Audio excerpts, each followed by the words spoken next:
wife keeps telling me that I need to make videos about car stuff because a lot of people don't know how to work on cars. So hopefully you learned something. And if you already know what you're doing, it's just an oil change. You can go to the next video. You don't got to shit on me. So, the first step in any oil change is checking to see if there's oil in the car. Okay? So, you want to come over here. It's kind of in a weird spot on this car, but you're looking for a yellow tab, a yellow handle. And you're just going to pull up on that. And it comes out looking all gruddy and nasty. So you're going to get yourself a rag and wipe it off. Okay? So it should be nice and clean. Now this dipstick is pretty easy. These are your 2 fill points right here, high and low. The cross hatches is where you want the oil to be. So after you've wiped it off, so you get a good reading, you're gonna put it back into the hole where it came from. You're just gonna seat it and then take it back out.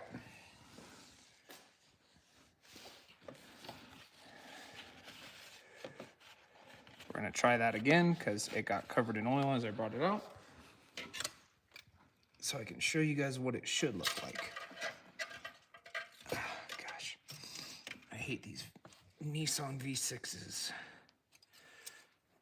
Okay. There we go.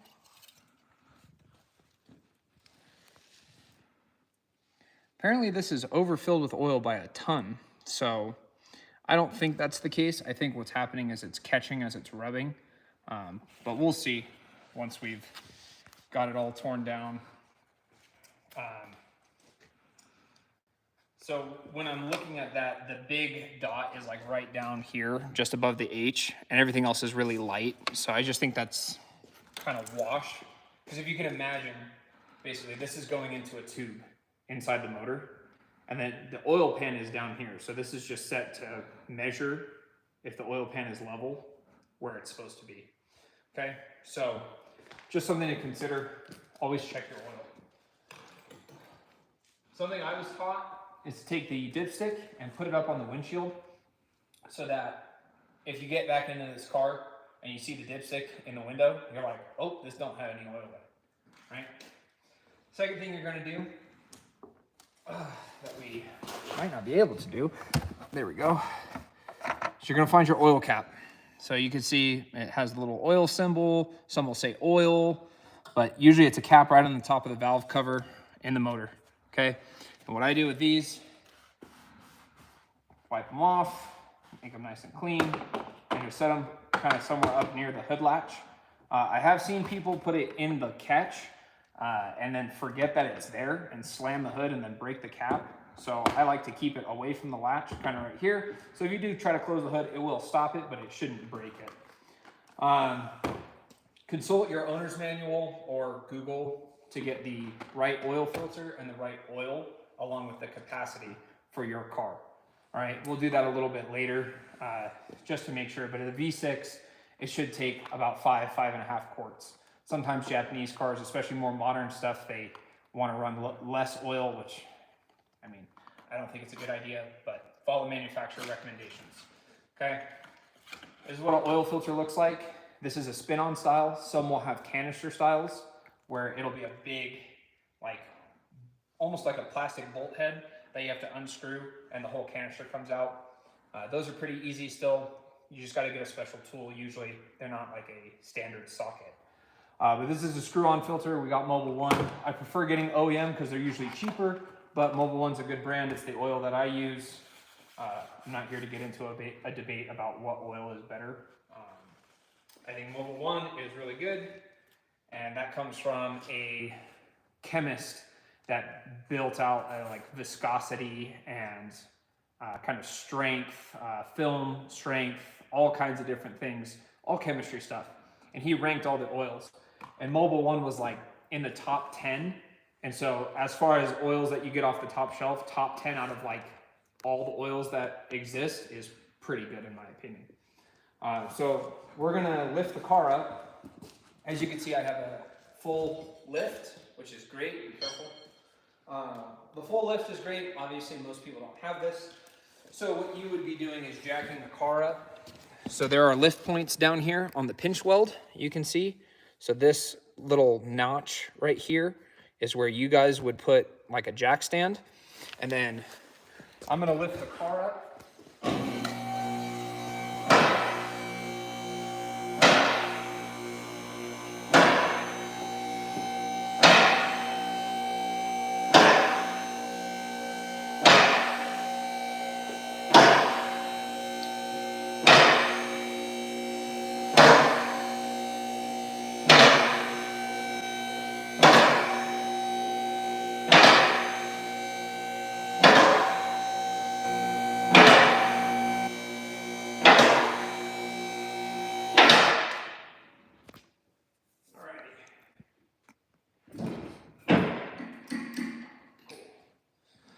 So, if you want to come right here, we can see past some of the snow. So, a jack point on this car would be probably right here. This is frame that you can see. Back here is also frame. Usually they have like a cross member or something. It's kind of shocking to me how little under paneling this has. But anything that's solid frame is a good place for you to put like a floor jack and lift it up. Or you can also buy ramps and just drive it up on the ramps. Those sometimes tend to slide, so just be careful. But this is gonna be standard on basically every car, okay? So you can see this weird shaped pan here next to this kind of funny looking, almost like a pumpkin, like if it was turned on its side. So this is your bell housing right here from the motor to the transmission, okay? So the engine stops here and the transmission begins here. So this funny looking pan with a funny looking drain plug is not the one that you want. So if you come right here, we could tell that this is the motor, right? It has the exhaust coming off of it. So you know that this pan right here is your oil pan. So let's get rid of some of the weather so that we can drain this out. But anyways, this is all you're doing right here. This is the drain plug. All right, and then the oil filter is gonna be super crappy because all this snow. We will have to, I think on these cars, it's on the outboard side of the motor.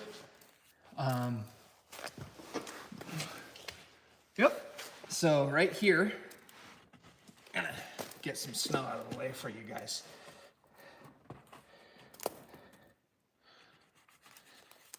Okay. So you can see the oil filter is right here. It's very simple in this spot. Some of them are kind of a pain in the butt, if I'm being honest with you guys.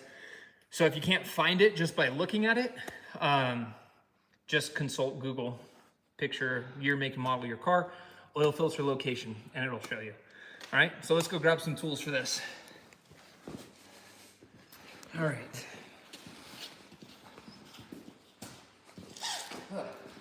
Snow. Oh, I got all the way down in my boots, damn it. Let's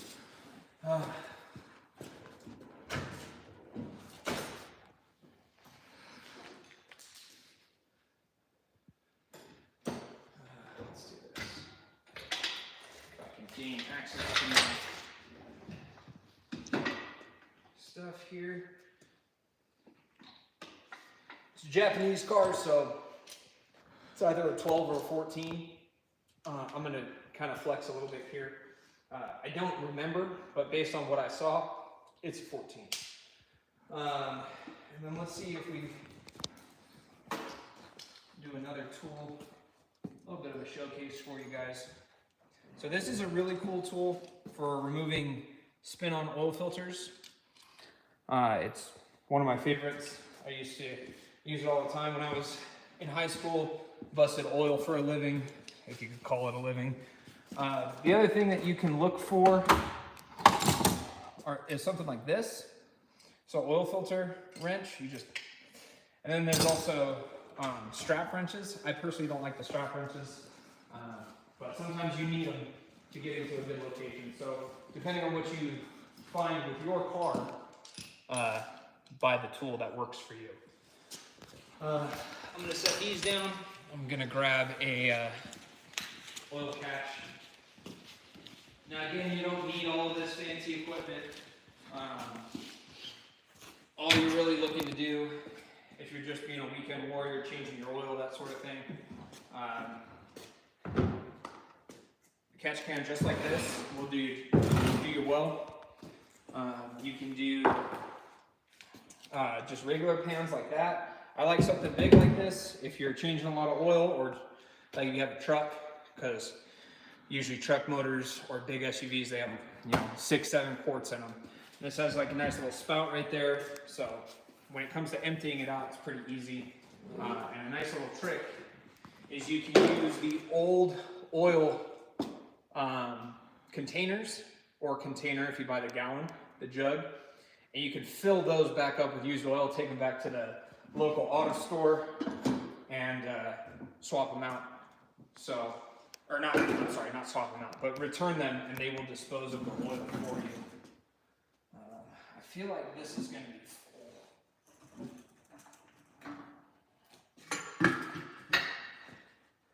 Is this? I've never emptied this, so.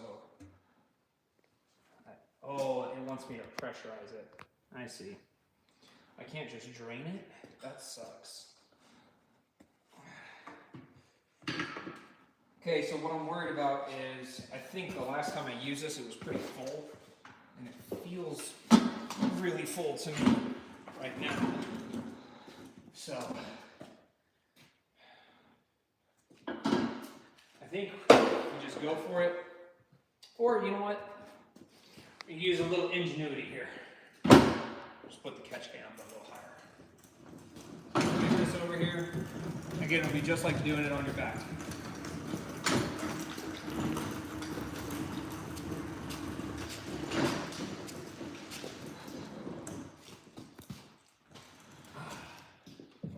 Just try to keep this as level as I can. And there we go. All right.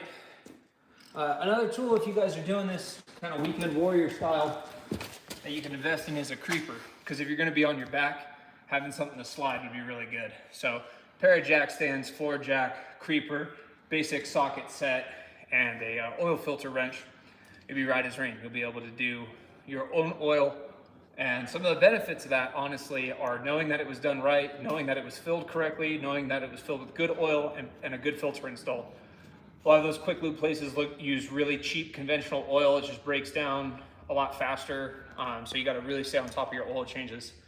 And you can save yourself some money by doing it yourself. So anyways, what we'll do now, let's see if I can move this for you guys. So let's see if I was right. 14 mil, right? Oh shit, like I've done this once or twice. So you're just gonna break this guy loose. Oh, excuse me thing. I shouldn't have got a wobbly socket. Here you go. Pull your catch can back close to you. It should catch it. You're just gonna remember, righty-tighty, lefty-loosey. See if I can do this. Almost. Come on. There it is. This has a nice little fancy holder right up here for your drain plug. And there you go. It's pretty burnt oil. It doesn't look too good, but that's fine. That's why we're changing. So now we'll let that go. Normally I pull the workbench over here, but I think it's easier for you guys just to check it out. I need to grab some oil. See where it's at. Oh, I think it's to the left.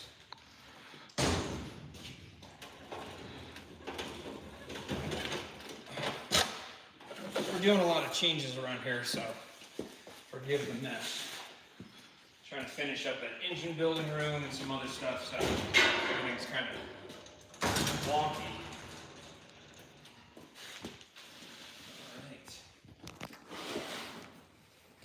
All right. here's my 0W20. That's what she calls for. Then, huh. I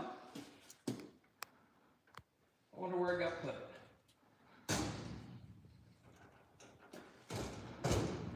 So I have a jug that you fill and measure to make using the box a lot easier. Really didn't think I'd be looking for it while I was live, but it is what it is, boys.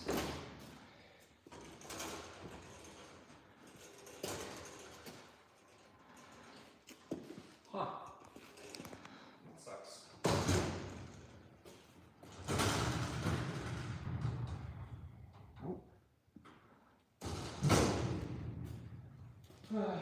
If anyone ever asks you why it takes so long doing your own work, it's not the work that takes forever, it's finding your damn tools. Oh, man. We're going to be real SOL after that. Right, see, here it is. It's over here in this box. So again, I do all my own oil changes, so an investment like this is good for me. If you're just a weekend warrior, just kind of taking care of your own maintenance, not really wrenching on a lot of stuff, really no need. I just really like buying these. We just stopped at the store. It was 12 quarts for 60 bucks, and 1 quart was almost $10. So the way I see it, that's about half off. So, I'll just do that real quick.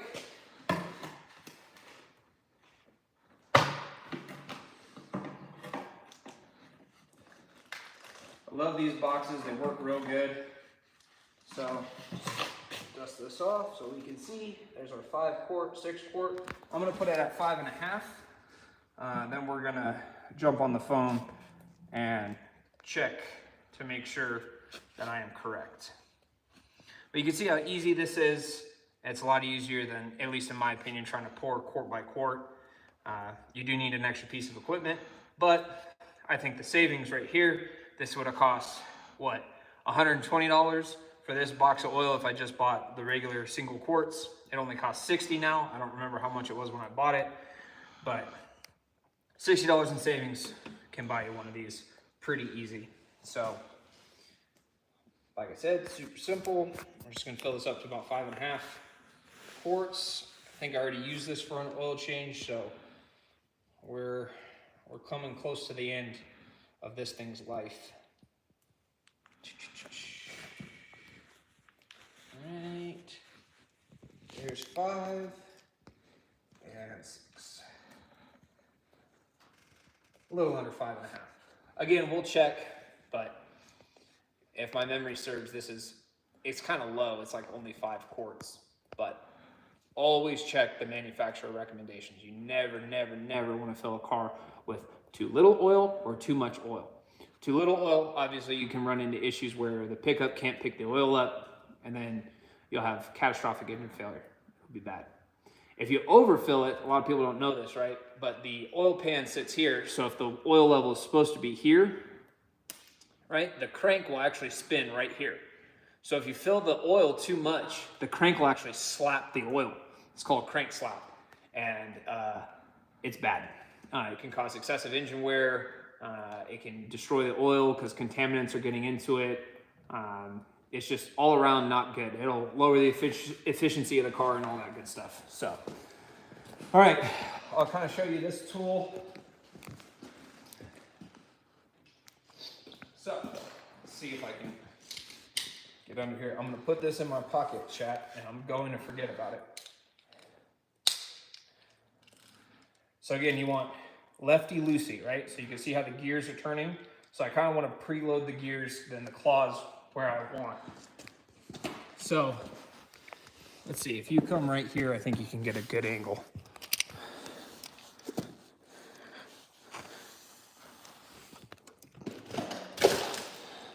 So again, we're just trying to load those gears, keep the claws where they're supposed to be. And then there you go. So you got that nice little turn out of it. And that's really all you need. Sometimes you can muscle them. I like to just bring this, especially with the snow covering the car.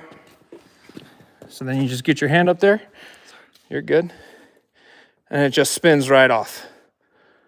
And you can see the snow's made us a nice little spout. That's so kind of it.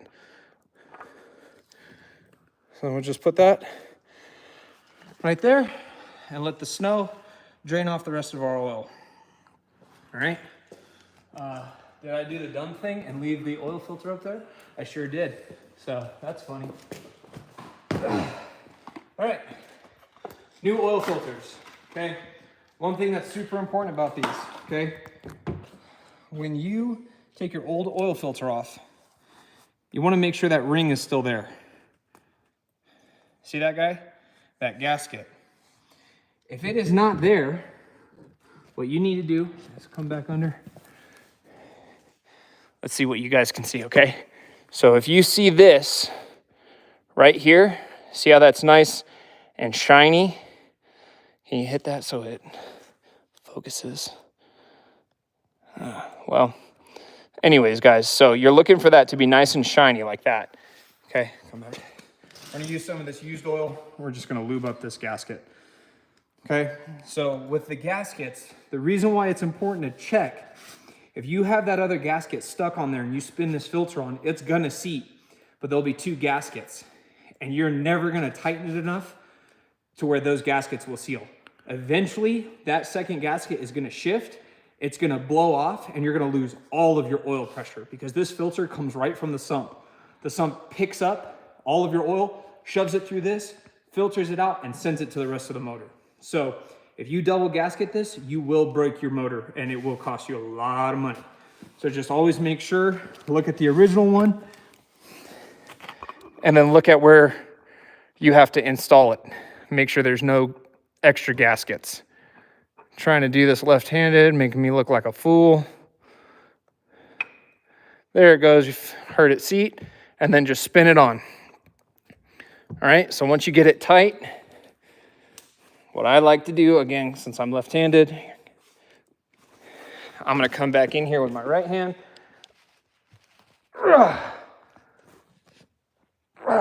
Hand tight only. Never, ever, ever use a tool to tighten an oil filter down, all right? Just don't do it. Hand tight is plenty good. It's got about 1,000 little threads on it. They're super fine pitch threads. So as long as you get that thing hand tight, it ain't going nowhere. Just put a lot of muscle into it, you'll be just fine. All right, let's check how we're doing down here. Still dripping away a little bit. Let me see if I got some carb cleaner. I think I'm out.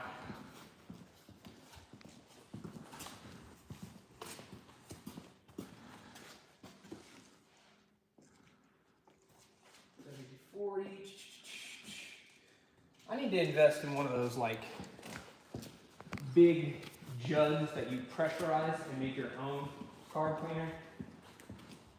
That would be amazing. All right. Well, it is what it is. What I think we're gonna do is just wipe it down. There's a lot of snow and ice under there anyways. You want to clean up after yourself, right? You don't want oil on the bottom of the motor. Leave oil down here. And then you go park in the driveway, then the missus gets mad at you because there's oil in the driveway. Yeah, it's pretty much just soaked into the snow. Not much we're going to be able to do about that. But you don't want to trick yourself and make you think that something's wrong. You left a bunch of oil out. This is real simple, okay? I'm gonna show you a couple things here. See this gasket, all right? If it's looking like shit, you can go ahead and replace it, all right? Some oil filters are really kind and they give you a new one. As you can see, Mobil 1's not very kind with this. But if you do have some seeping, it's gonna be this guy right here, all right? I'm trying to think. I could probably dig through and see if I have one just to show you guys how to replace it. But I'm not gonna, so since I'm not gonna replace it, like I said, it's just fine. But if you are doing this, it's like a 5-cent piece Actually, it's probably more like 50 cents nowadays, but it used to be 5-cent pieces. So with this guy right here, if you can't get yours to come off, just use a pair of dikes or side cutters, and you just want to nip the side, because if you kind of crimp it, and you might not be able to cut all the way through it, but if you crimp it and kind of twist, it'll give you more space to pop it off of the threads. Make sense? Cool. All right, so cool. Next piece is going to be the socket that I forgot. Remember, righty tighty, lefty loosey. I think I've said that like 3 times now.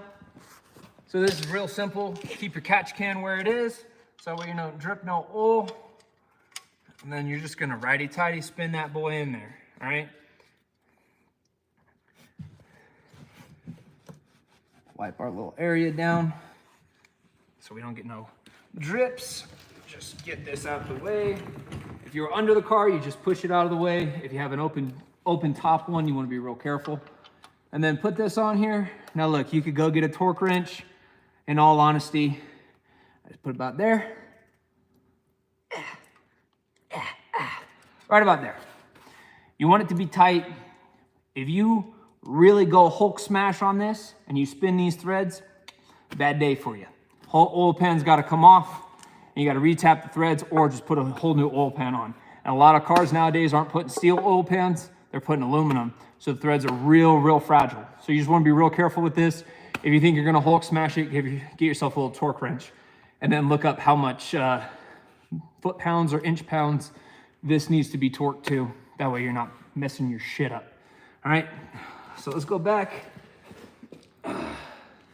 Clean up after ourselves. Put this over here real quick.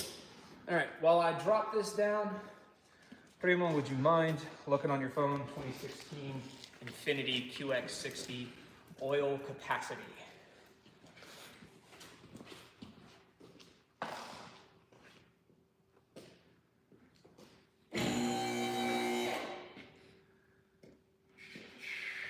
Old school.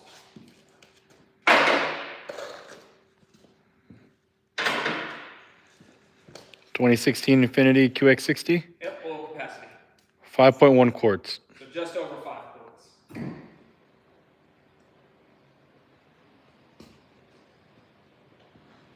So we'll go ahead and set her back down. Perfect. All right. So as you can see, you guys, it's super simple. It's just year, make, model, oil capacity. The oil capacity for a 2016, blah, blah, blah, is 5.1 quarts. Viscosity, 0W20 or 5W30. 020 is preferred, okay? And look, it even tells you the torque right there, 25 foot-pounds. So it's pretty decent. A little bit of gusto on it, nothing crazy. So, 5.1 quarts, pretty simple. So if you guys want to come down here real quick with me, we can see we're at 4, 5, and a little bit more. So this is probably about perfect. What I'm gonna do is I'm gonna drain it until there's a little bit left in the bottom, and then we'll check. And now you see why I like using this thing right here.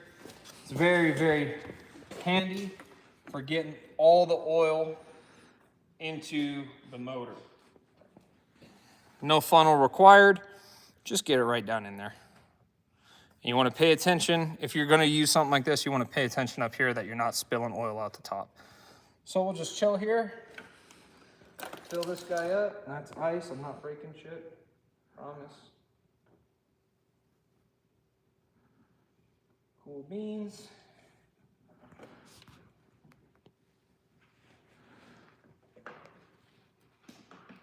Okay, still about a quart, so we're gonna fill a little bit more.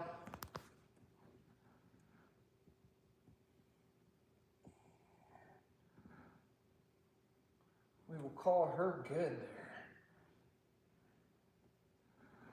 Boom, and we can use our little fancy cap.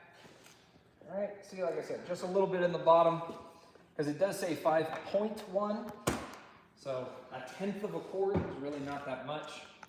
But again, we're gonna check the levels. That's how we're gonna know whether or not we're in the right spot. We have a rag from earlier.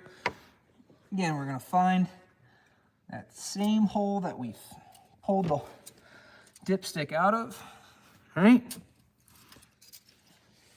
Bring it on up. This is why I hate these kinds of dipsticks. So you can see right here, how am I supposed to check, verify, make sure that's good? So it looks to me like see how it starts to kind of wave right here?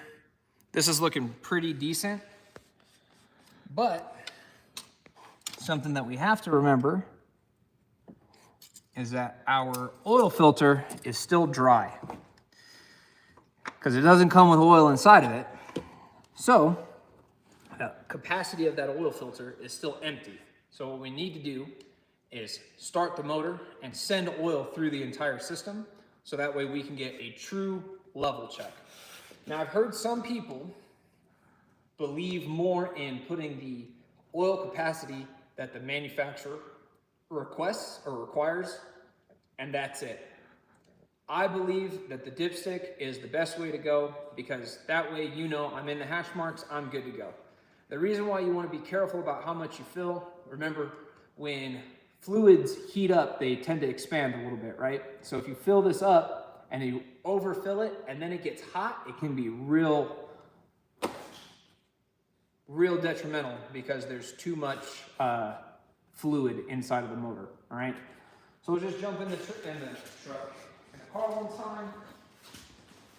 Very simple, you're just looking to fire it up. You're not looking to do op temp or anything like that. It's very simple. Let's see if I can get in here. Oh boy. Ah, there we go. All right. Oh. Worst part is I'm gonna have to get back out of this and then back in it.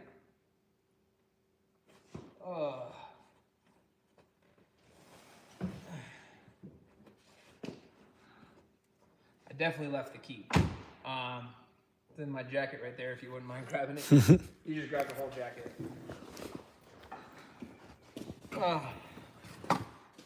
That's funny. That's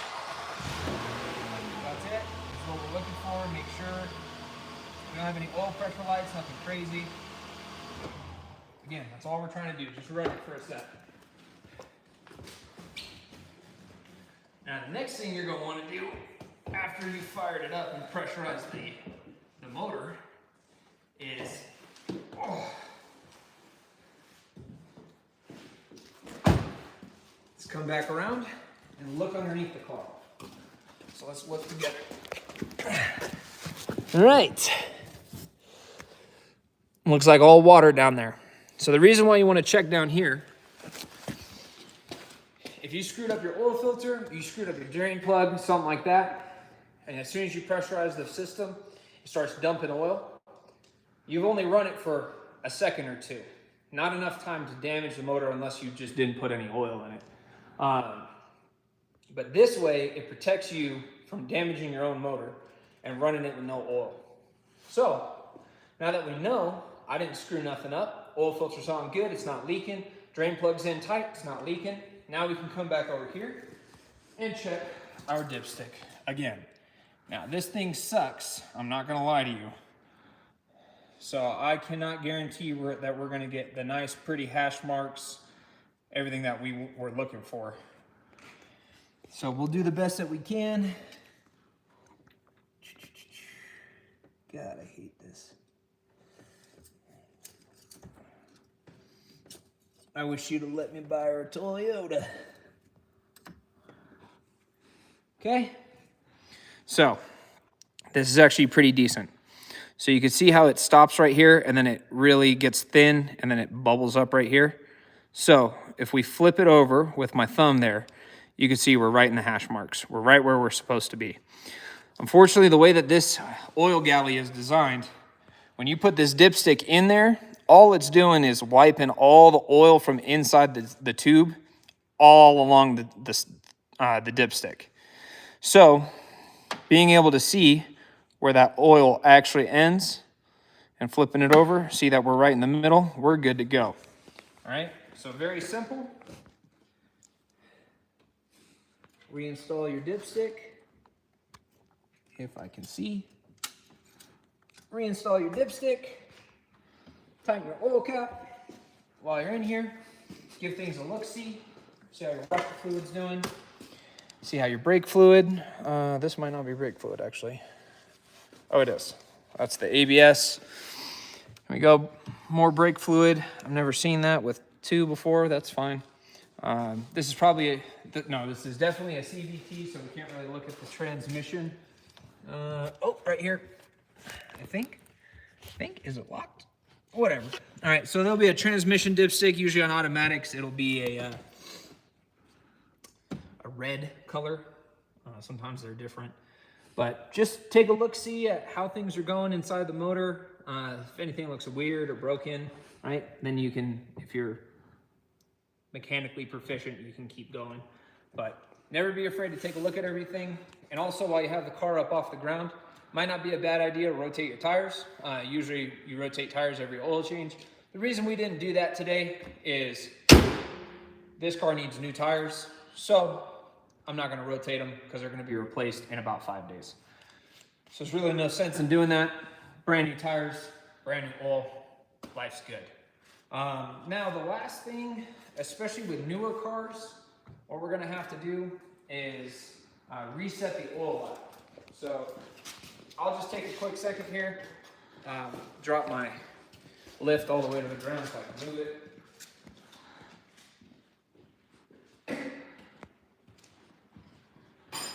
Perfect. Just get these out the way. If you're doing this on your back in your driveway, don't jack a car up in a driveway. It's not a good idea. It'll fall off the stands. Do it in your garage. This would be the part where you're putting the floor jack back underneath the frame, lifting the car up. Man, this ice sucks. Lifting the car back up, getting your jack stands out from the pinch welds so that you can then drop the car back down. Jack safety, listen guys, don't get underneath the car if you don't have jack stands, if it's not on something to prevent it from falling on you. Always make sure that the vehicle's in park or in gear if you drive a manual and the parking brake is engaged. Always, always, always be safe. Be as safe as possible. You do not want a car coming crashing down on you, all right? It's real bad. I've seen it firsthand when I was working on the ambulance, and it's just not a good time for anybody. So please be safe when you're doing this. And if you feel like you just can't, then honestly just take it to a decent shop who won't rob you.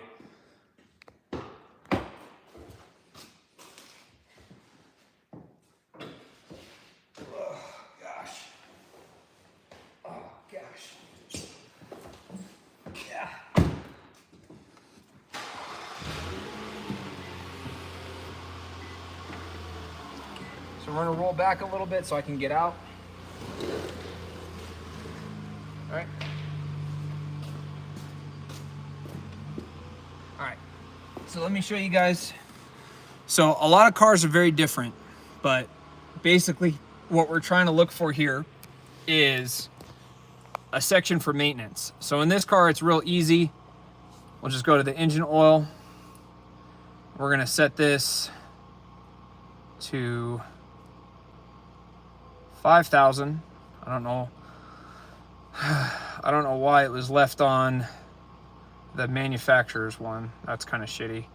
Let's see, is there a reset? There it is, reset distance. So then we'll go oil filter. And again, this needs to be set to 5,000. A lot of manufacturer recommendations are higher than 5,000. I'll be honest with you, I don't believe them.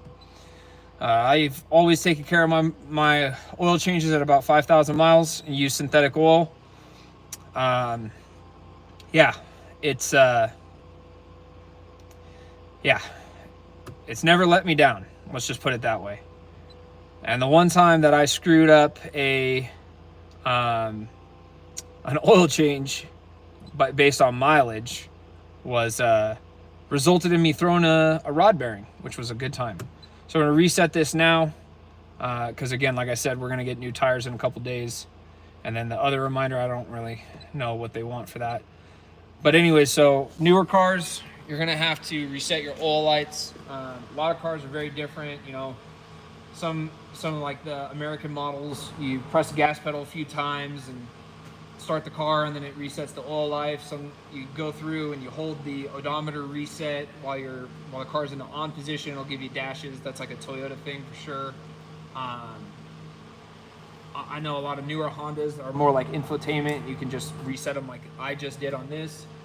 But yeah, that's an important part. And if your car doesn't have that, just take note of the odometer and get yourself a little sticker or something and put it on the windshield so you remember, hey, at 80,000 miles, I need to do another oil change.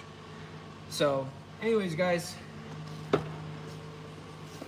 that is how you change your oil. It's really simple. If you're not scared to get a little dirty, not scared to buy yourself some tools and invest in yourself. And in the long run, it saves you a lot of money. And in my opinion, it gives you peace of mind because you know that this was done correctly. Some of these oil shops, these quick lubes, I've seen horrible things, them leaving oil filters off, starting cars, blowing motors. And you just don't want your car destroyed by somebody who doesn't know what they're doing or doesn't care. Worst of all is, you see people that'll charge you 30 bucks for a drain and fill, and they'll literally just drain the oil out your car, put new oil in, and send you off on your way. If you notice, we changed that filter, they didn't, so that's not good. That oil filter picks up all the particulate and all the broken down oil that is no longer good, right? Like sludge and metal shavings, anything, any contamination that's inside of the motor, that oil filter picks it up. So you want to switch those every time. You don't want to go to a place that doesn't care about you or your car. So take it in your own hands and make sure you're taking care of the thing that gets you to and from work. All right? So I hope you guys enjoyed. I hope you guys learned something. And if you're a professional mechanic watching this, I don't know why. Stay salty. Deuces. Who's the X?